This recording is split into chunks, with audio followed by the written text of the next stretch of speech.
American way, and we built this country called the USA, and we fly our flag cause we're proud and free, we're Americans. Red, white, and blue is our way of life. We never back down from a challenge or a fight. Nature provides, God gives the rights, we're Americans. We make up America, it's amazing America. Hey everybody, welcome to the Sergeant Frank Show. We're so happy you joined us tonight, and we have some very incredible information to share with you, straight out of South Florida. And as usual, we have the Bird Dog joining us as well. But not from South Florida. So, Bird Dog, I was telling you the other day, because I have to tell you, being in law enforcement for so long and military, there are certain things that I think bother us more than other people, because we've seen the horrible side of our human race. And I had that opportunity the last time I was in South Florida, meeting with some people down there, and I had a really great opportunity to sit down with the Urban League and was invited to an alternative school.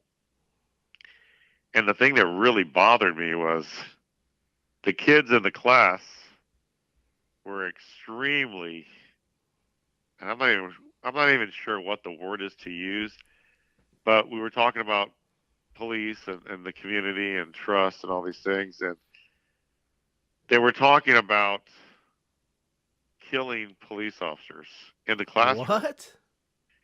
And that wasn't at the Urban League.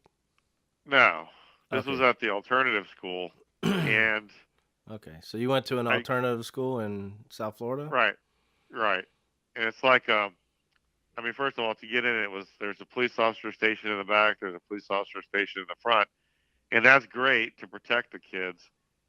But I think one of the big concerns is the fact that we need more police officers inside the schools interacting with our kids and our students to really bridge that gap between their thought process and the reality that we all live in, because these kids have, now I'm not going to say all the kids were that way. It was only a few kids in each class. Was this like high school kids, like middle school? They're high school age, but they're very educationally held back. So I know a little bit about our alternative schools. Are those the schools that take all the kids that actually get kicked out of like public schools, or is that right? This is their last chance to graduate from high school. Okay.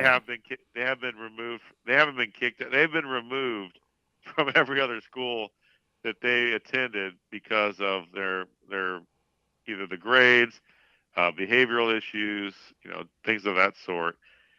Which made sense after I was there for a few minutes. And then you've gone with me to several schools and see the interaction that we have with kids. Normally, kids are all fascinated with police and they're excited and happy to see us. Right. This was slightly the opposite of that. And luckily, because sometimes I wear more police-looking shirts and things like that. And I wore the remember the red shirt I have with a collar, and it has our Adopt a Cop badge on it. So it's kind of police looking, but it's not. And the kids, they were fairly engaged for a few minutes, and then. So who was running the show? You? Well, there was a teacher in there that runs the classroom who's actually, I think she was a former police officer, and then I also had the opportunity to I had the actual. A representative from the Urban League with me, who she was going there to talk to the kids. She goes there periodically to communicate with these kids. So I reconnected with the Urban League because they had a change of staff. When the person stole from us, that person was really ingrained with that current staff. Well, those people have moved on. So now we have the opportunity to reconnect with the new staff. Awesome. Without that hindrance. So that was really great. But anyways, I can't really remember exactly how we got to the topic, because I tried to talk about the story when I was a rookie and the little girl got killed in the car crash. Uh-huh. That had wait. zero. You got up and talked to these kids? Oh, yeah. Oh, man. I was a guest speaker. So, Okay, so go ahead. so, so that story that normally when I read it or I talk about it, everybody in the room is sitting there with their mouth open or crying or whatever, had zero phasability on these kids. I mean, Really? and I was like, wow, this is this is a tough crowd. So I knew right away I was in trouble. So But I kept go ahead. no, I'm sorry. Did any of the kids interact with you and ask questions at all? Oh yeah, yeah, yeah. No, they do. The questions that they want to know are about police tactics. Will the police chase you for this? Oh, they were actually. I'll take that back. We did talk about the law about driving, suspended license, leaving the scene of an accident with injuries. They're very versed in the law because they had a lot of experience with it, both positive and negative. So that was a very interesting part. And then we kind of took this little path down the dark road that I really wanted to talk about on this episode because I, in all the years of being a police officer, all the presentations I've done, all the classes I've taught, all the interaction I've had with kids in schools, I've never had a situation like this happen, ever. Wow. And somehow something came up with because we were talking about traffic stop, and I said something about how to survive a police officer traffic stop, what you should do, and somebody, and I didn't see who said it was, well, shoot the police before they shoot you. Whoa, the kids actually said that. One of the kids said it, and I couldn't tell which one said it, and I was like, okay, let's talk about that because I was like, because here's the problem. It would have been very easy to, I can tell you that 10 years ago, I wouldn't have been able to finish the class. I wouldn't have had the mentality to do that. So, because I've evolved, I guess, a little bit in our communication processing. But that's a sentiment I think that's portrayed in a negative way throughout media of our society, and it came to the surface in that particular classroom because that's what our children are learning at a very young age in all different economic, social backgrounds today. So, Yeah, well, the media is certainly not helping us, but that's probably coming from social media stuff like YouTube, where they see all these negative videos and these they make games and stuff like that, video games now where you shoot the police and do the prostitution thing and all kinds of weird stuff. well, speaking of that particular video game made $800 million in one day, and we're trying to run our nonprofit on a shoestring budget. With some donations, we just completed our first raffle, and luckily we've had some really awesome people come up and donate, funding to get us rolling. But it's not enough. It's definitely nothing compared to $800 million of, like you said, killing, stealing cars, picking up prostitutes, having unprotected sex, and all those different things. Killing police officers. You know, that's not a really 800 positive. million is amazing. You know what we could do with that? Holy cow. Well, We I could can tell save a you, lot of lives. and that's the thing, and that's why these podcasts are so important because people need to understand what we're doing in these schools. And here's the thing: at the end of that school day, those kids that are in that locked facility, you know where they go? No. They go out in public. Oh, yeah, yeah. They go in your community. They go into my community. They go in their community. They're walking around, and I guarantee you, they have guns. They have and absolutely no. They're not thinking about their safety. They don't care about dying. These kids I was talking to, the fear of dying is not even a concern for them. Hmm. So for them to kill a police officer and get shot by the police, because that's what some of the kids said. They're like, well, if you shoot a police officer, they're going to shoot you. And they're like, well, I don't care. At least I killed a police officer. Really? And that's kind of like some of these enemies of our country mentality is, you know, doing a suicide bomber situation. They're not concerned about dying because they want to kill as many of our military or police or civilians as they can when they blow up, because their reward is in their religion is after they die. To me, They that get should be 40 considered virgins. domestic terrorism, Absolutely. but nobody cares. Well, I think the problem is, I think a lot of people in mainstream America have no idea what's going on in these situations and these schools and these communities, and they need to be made aware of it. They sit in their recliners in the suburbs, watching their particular news media, and they're cheering on their particular people that they follow. But if you put those same people in some of these situations and understand how dangerous it is what they're promoting, then I think that mindset would change, because we're not educating our public at all. They're only getting a very small portion of what's really going on in our society, and that's the problem. Yeah, how much discipline do you think they get at that school? I mean, they're already on their last limb, been kicked out of other schools. Do they get to I act the same way there? I mean, it seems like um nobody. Did any I of have the to tell teachers you, say anything to these kids when they said that? well, I pretty much had the floor, and like that kind of caused a little bit of an eruption in the classroom, and they were able to de-escalate that conversation, because what happened, a bunch of people started talking at the same time, and I said, listen, the only way we can communicate is only one of us can talk at a time. So the teachers actually were very good in there. The school staff was very serious. You could tell when you walk in there, there's no playing around. This is your last chance school, and the discipline actually was pretty good.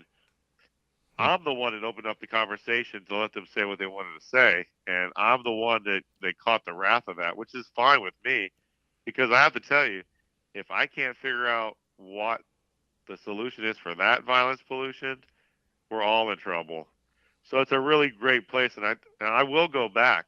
I have to tell you, I've talked to some other people that have actually gone to that particular school that have never gone back, and that's not how you fix a problem. You have to go back.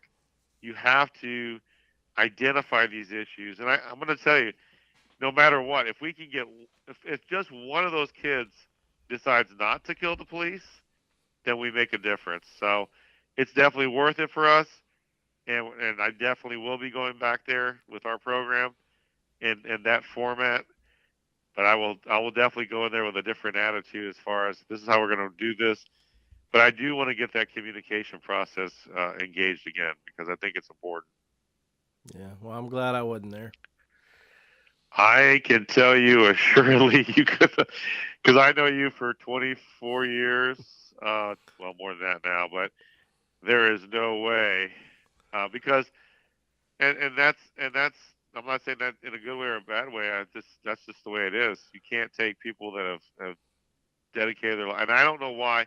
I have to tell you, when I left there, I was trying to figure out how I got through it the way that I did, because I'm a lot like you in a lot of those ways as well. We're very strict about our beliefs, Right. but I guess the part of it that really kept me in the moment was the fact that I have to identify this, and where do we go from here? How do we make this a better situation for our citizens in this country? Because that kid wasn't born that way, No, he was taught that. and if I was in a kindergarten class with him 20 years ago, that would not have been his sentiment. So over the years, that was developed and learned.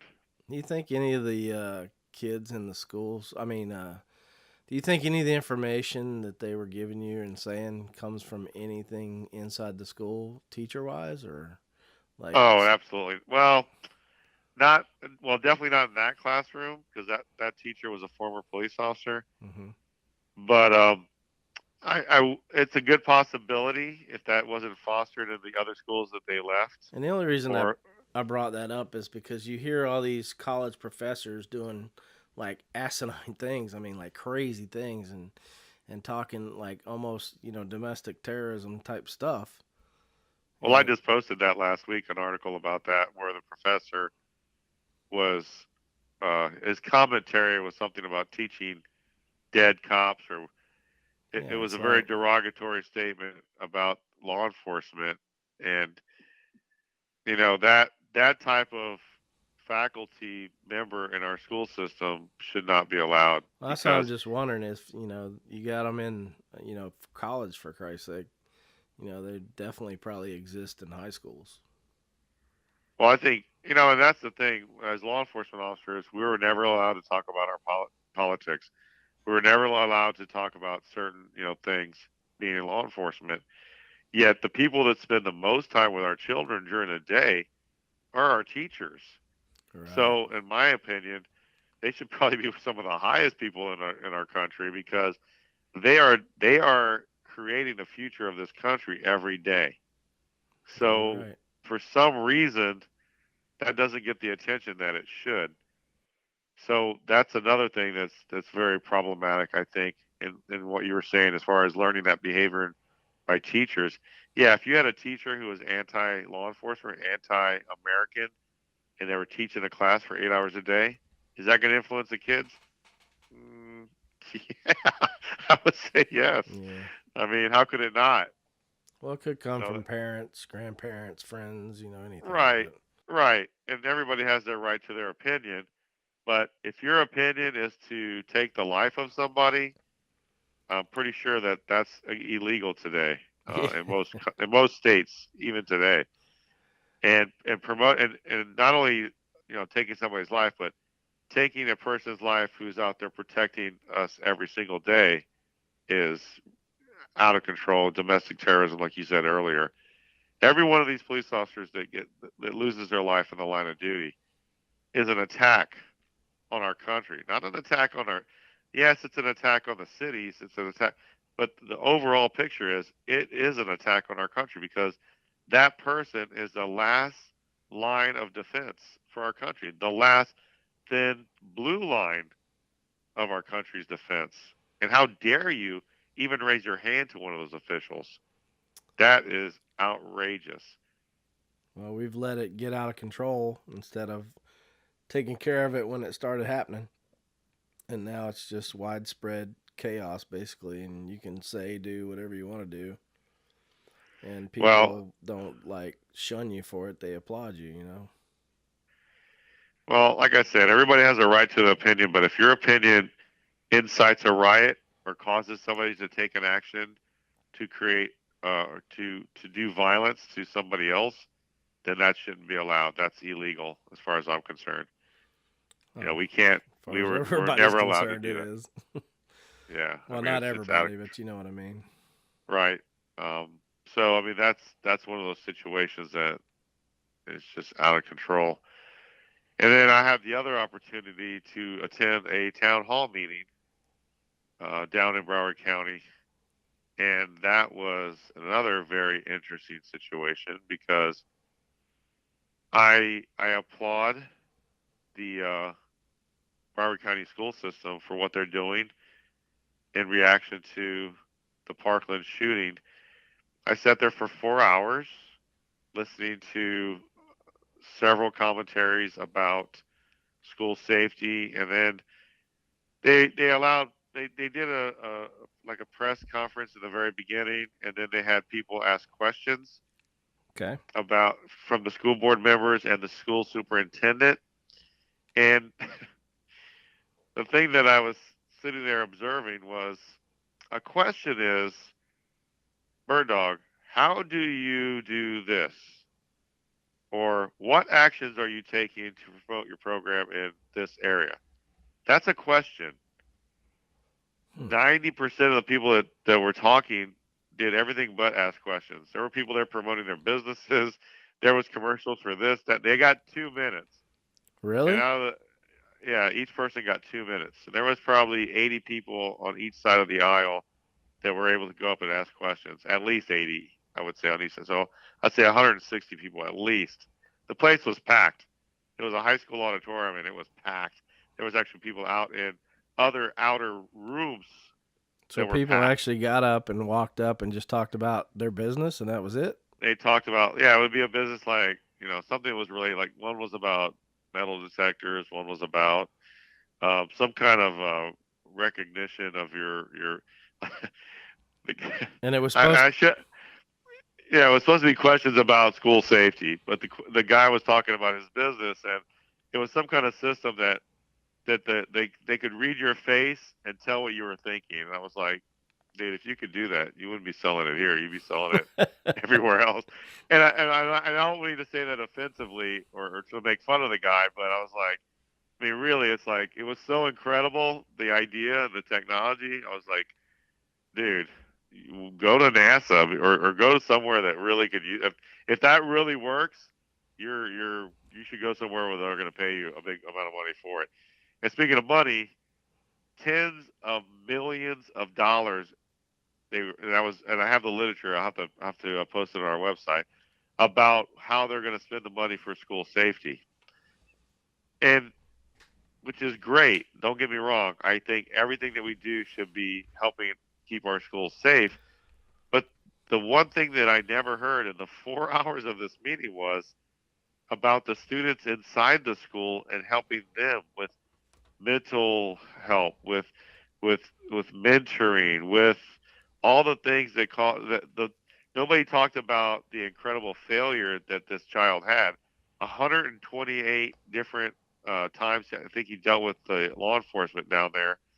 Um, his family failed him. His foster family failed him, and nobody was talking about that, or nobody talked about parental responsibility for this for our kids in school. So I don't care if you have the most secure school on the planet. It's kind of like when people would come to the police department and say we want you guys to do traffic enforcement in our gated community. What would always happen? Well, they had to do an agreement because it's private property or something like that. I can't remember. And then what would happen when we started Oh, stopping people then, writing tickets? yeah, then when you stop them, it's all the people that came in and complained. They're like, no, we don't want you guys to write us ticket. All the other people. Well, you're speeding. Yeah. So again, to me, we're missing something here, and I'm not a college professor. I'm not somebody who's educated on the ways of school organization and management. But I can tell you from the law enforcement side of what we're doing, this problem is not going to be fixed because you're not fixing the people inside the school. They also talked about arming teachers, and they said they would never do that in Broward County. But arming the teachers still isn't the problem.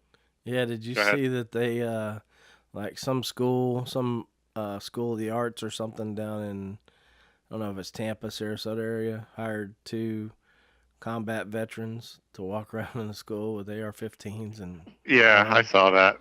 Yeah, I think it's a private school. Yeah, it is. I'm pretty sure it is. And yeah, I saw that article.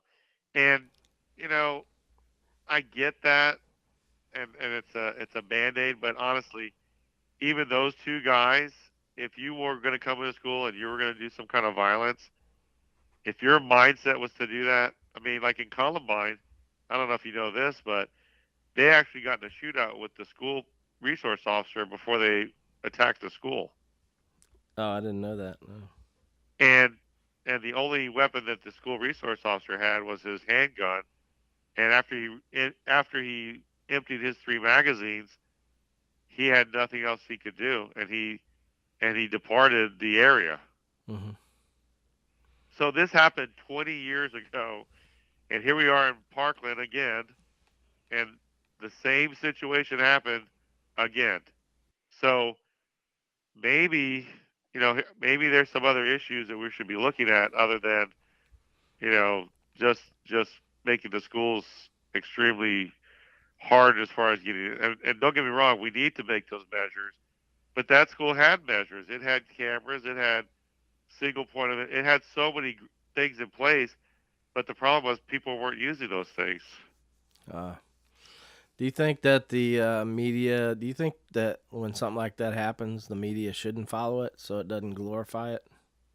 Well, here's what I think is one thing and I've said this from the very beginning, and especially in Columbine's situation, the name of the shooter should never be released. Well, that's they a should no-brainer. never, because that's part of the glory that they're trying to get. They'll always remember my name. Those 2 kids in Columbine, which I won't say it on our podcast ever. I won't say their names. I won't talk about the name of the kid in Parkland either. I won't talk about any mass shooter ever on our podcast because they don't deserve the honor of their name being said. Now, and I would rather talk about the people, the heroes, the victims that stood up and were helped each other and all that. But I will never talk about the cowards that attacked innocent people that were unarmed. It's just not going to happen. So absolutely, the media has a responsibility and have failed miserably with their responsibility of reporting and glorifying the people that have killed our children and our faculty members and our police officers. And that should stop yesterday. Yeah, they blame the police for everything. Why didn't they do You know this? what? Why didn't they do that? Why can't they stop this? Why can't they do this?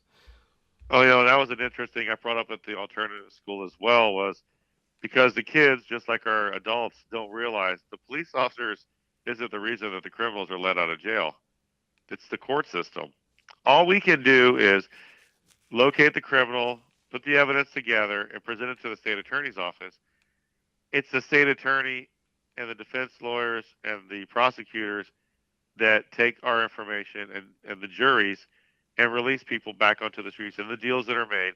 Just like the situation with our nonprofit, they decided not to file a case for somebody that stole from our nonprofit because, and honestly, I wasn't extremely upset about it because we've had homicide cases when we were in law enforcement that they wouldn't prosecute. So Yeah, honestly, don't get me started with the state attorney's offices. All right, I won't. I'll take my know foot off how the I gas. feel. I got mad hatred for them. So we're not going to say the H word, but yeah, it's a failure of the process, and I think our community has no idea how our legal system even works because they don't. And that's why I hate politics, because it's all political. They're all state attorneys are about is, oh, my conviction rate and this and that, and the conviction rates are high because they don't press charges on half the cases. They only you got to have 10 witnesses, a video, and everything for them to even go forward with a case. Right. And that's where it gets very, very frustrating. Of course, and people don't realize that the law enforcement officers are just a very small part of that situation. We bring them the cases, and then it gets from there. It goes downhill. I tell you real quick about an armed robbery case when I was working in the detective bureau. We had 3 guys that were going up and down 95 in Palm Beach County and Broward, and they were doing like takedown invasion robberies to hotels, restaurants, all kinds of stuff right off of 95. Wow. So our Holiday Inn got hit, Holiday Inn Express right there at Boynton Beach Boulevard in 95. Right.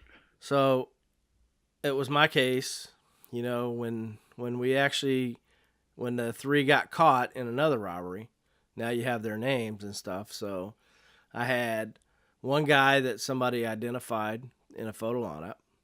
I had another guy's print on the door going out where they ran out. And he, after me reading him Miranda, says, no, I've never, ever been to that Holiday Inn in my life.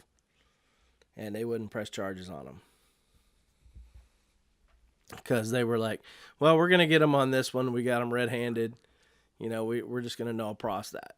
So all those victims that were in there that got terrorized, I'm talking like they come in with shotguns and shoot guns in the air and take everybody down at gunpoint and take their stuff.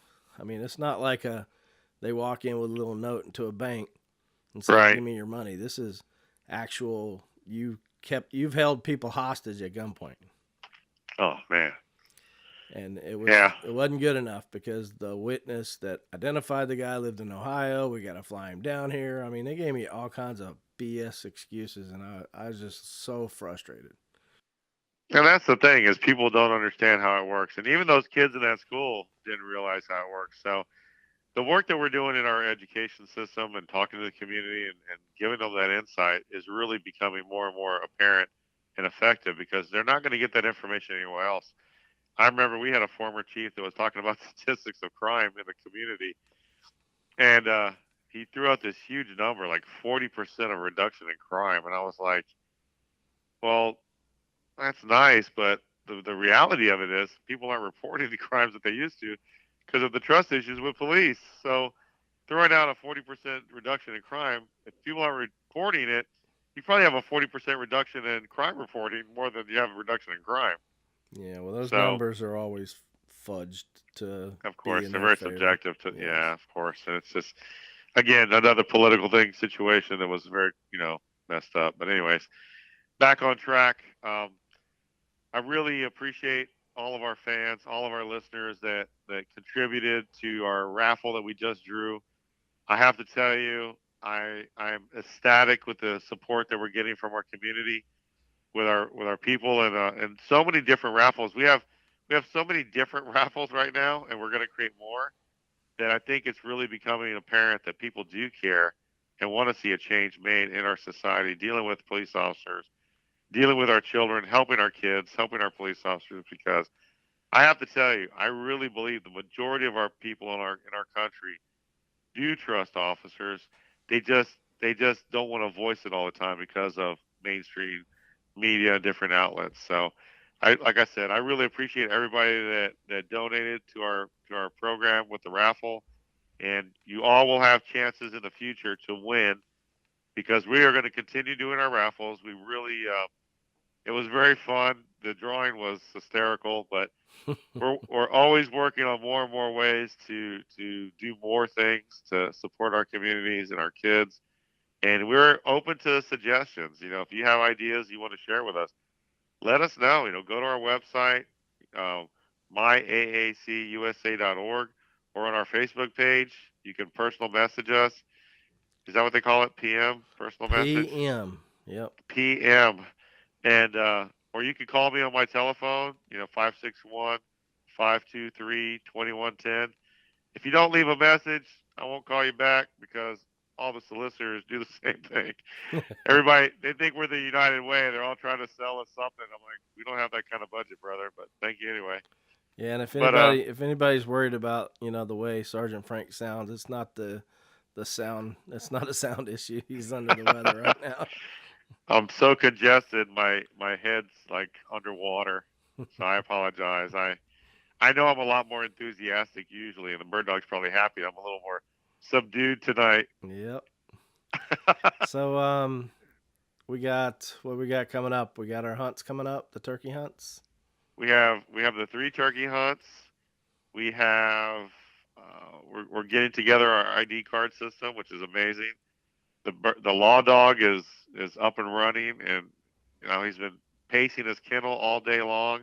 He can't wait to get out and meet some more kids and people in public. We got Eddie Salter coming down to the Alachua uh, Farm and Feed, Farm and lumber, yeah, feed store. Farm and Lumber. We have, if you go to our website, because I can't remember everything off the top of my head, but we post everything that we can, and we also have our calendar on our website that you can actually look and see what we have coming up. So you can Yeah. make plans to be there with your family. Tell them about the calendar, Bird Dog.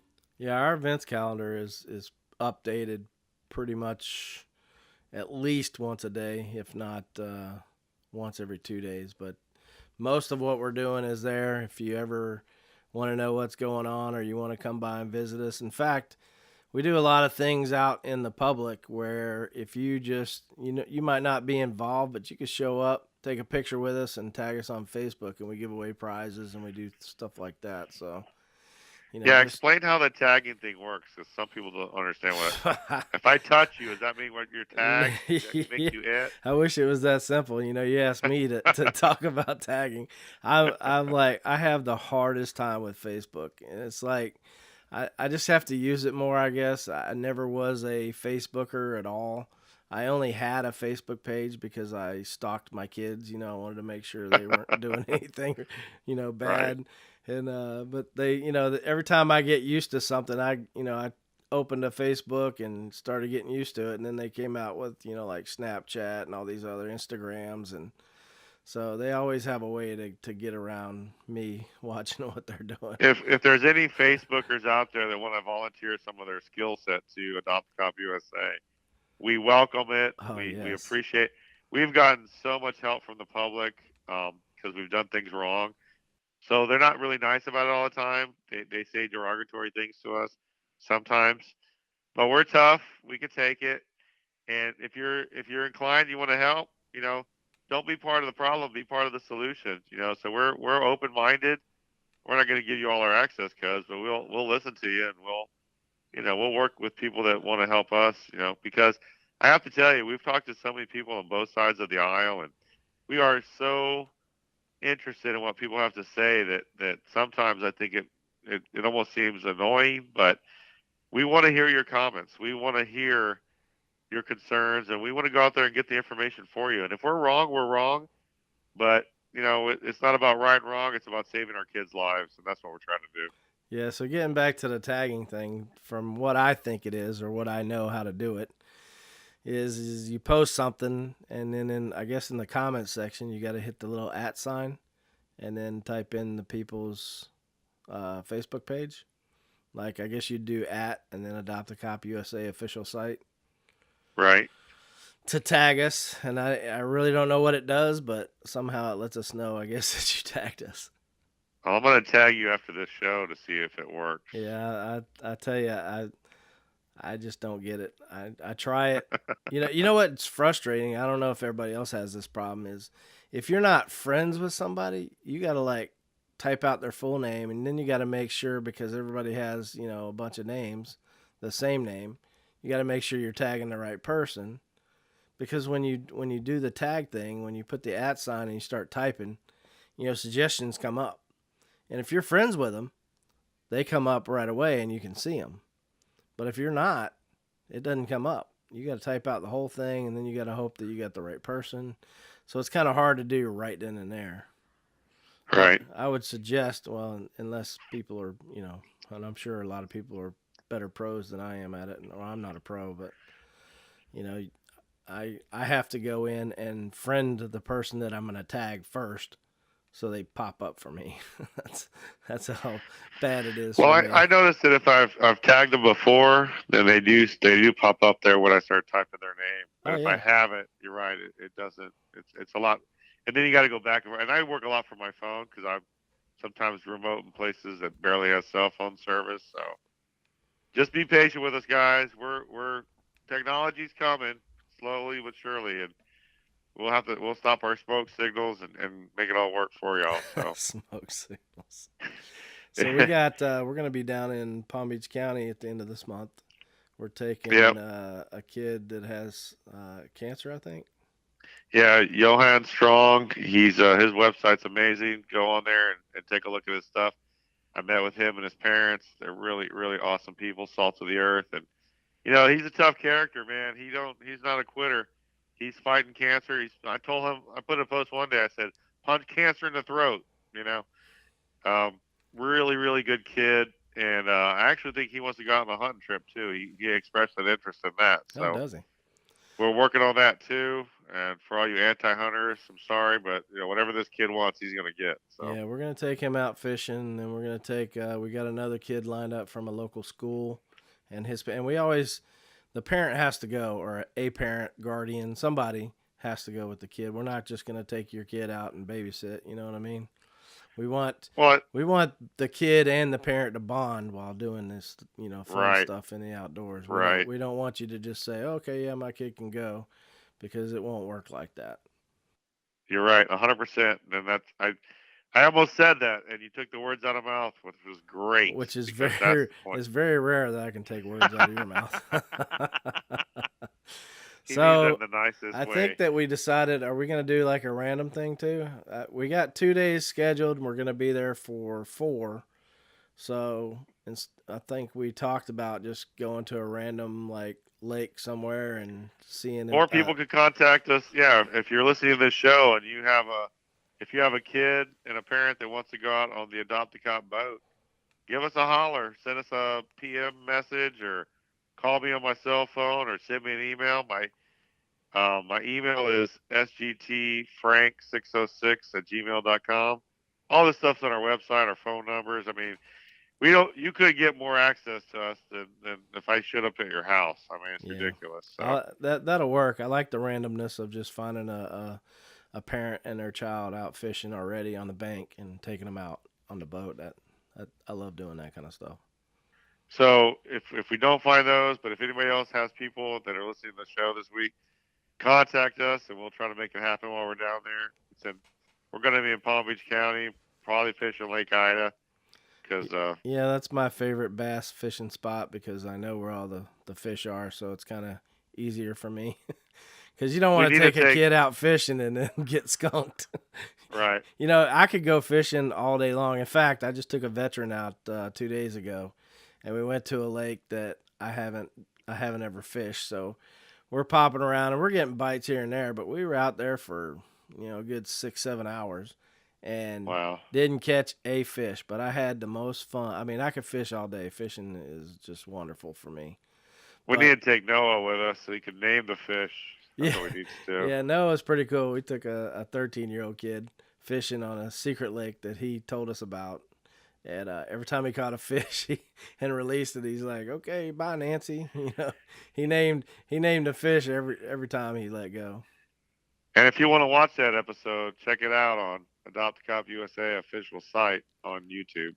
Yeah, our YouTube. A lot of people don't get our information on our YouTube. It's the same as our Facebook page. You know, it has to say the official site behind it. But we do a lot of videos with, you know, our outdoor stuff. We have a show called The Chief Brody Show where we do like PSAs and the kids are the actors teaching like gun safety. I think we have like 2 gun safety videos. We have one where kids find a gun in the drawer in their mama's room, you know, and they talk about touching it, not touching it, whatever. And we have one where kids are walking to school and they find a gun on the side of the road. I think did we do a pedestrian safety one? Yep. Yeah, we did a bicycle. Now the bicycle safety one's awesome, but it's a little long and you know, I'm doing the editing, so it's a little, I'm getting better at it, but I'm not a pro. So when you look at it, don't laugh at my video skills. Yeah, that was and the tell first us, one. yeah, and what we really need, I think we need people to give us some feedback, you know, what they like, what they don't like, so we can adjust accordingly so that we can give you guys the product that you really want. Yeah, we started out doing like a 15-minute, you know, PSA, but they say you can't keep people's attention that long, so I don't know if we did or not, but we started changing it and, you know, knocking it down to 5 minutes or so. Yeah, hopefully those people that started our show are still listening to us, though. yeah, we might have lost them already, so they don't even get to hear this. 25 minutes ago. Anyways, thank you guys so much. Bird Dog, you're doing an amazing job as vice president.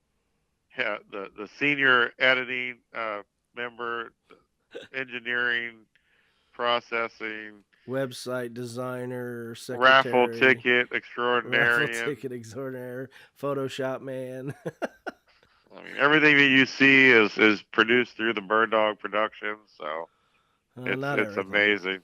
But yeah, you got to learn. It's hard to learn all this stuff, you know, when you got to do 50 million things. Well, I really appreciate your commitment to our program. And if it weren't for you, we wouldn't even be talking right now. It's fun to learn how to do it, you know. And then if I ever need anything for my own, you know, personal life, I can do something.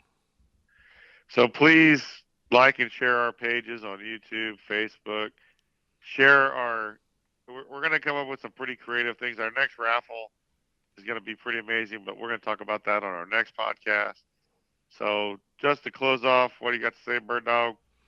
No, I hope everybody enjoyed what we discussed today, and we're going to keep on keeping on, and no matter what goes on out there, we're just going to do our thing and try to change everybody's perception of law enforcement, you know, one child at a time.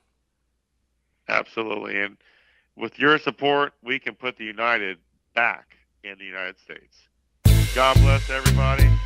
Have a great evening and a great week. Signal 33 shooting, 100 block East MLK, 100 block East MLK. All units 1051. Getting an update, we have a 10-year-old male lying on the ground with a gunshot wound, unknown exactly where. Unable to verify the breathing. Delta 14, 1048. Listen, young one, it's not cool to be a thug. There is nothing good about going selling drugs. The money don't mean nothing when you're harming everyone. And you can get killed bringing pain to your mom.